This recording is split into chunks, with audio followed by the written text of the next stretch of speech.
যে তাকে পুলিশ নির্যাতন করার পরে মারার জন্য মাগুর মাছ যে চাষ করে সেই পুকুরে ফেলে দেওয়া হয়েছিল।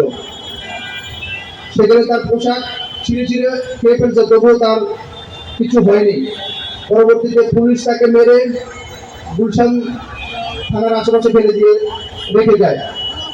তারপর আবার অসুস্থর মধ্যে সেই ভাই বেঁচে ফিরে আসছে। এবং সেখানে অনেক ভাইদের ঘটনা আমি নিজে চোখের সামনে শুনেছি।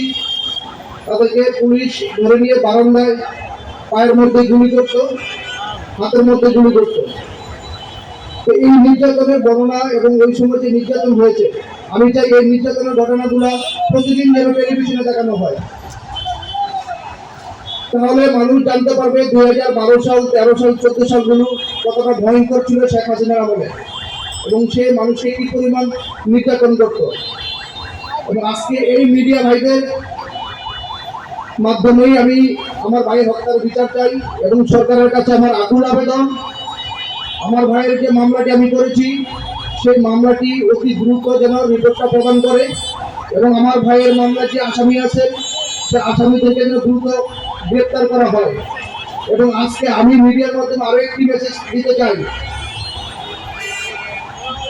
কিছুদিন আগে শেখ হাসিনা সহ যাদের রায় ঘোষণা করা হয়েছে, শুধুমাত্র শেখ হাসিনার ফাঁসির রায় ঘোষণা করা হয়েছে, বাকিদের ফাঁসির রায় ঘোষণা করা হয়নি। আমার এই রায় পছন্দ হয়নি।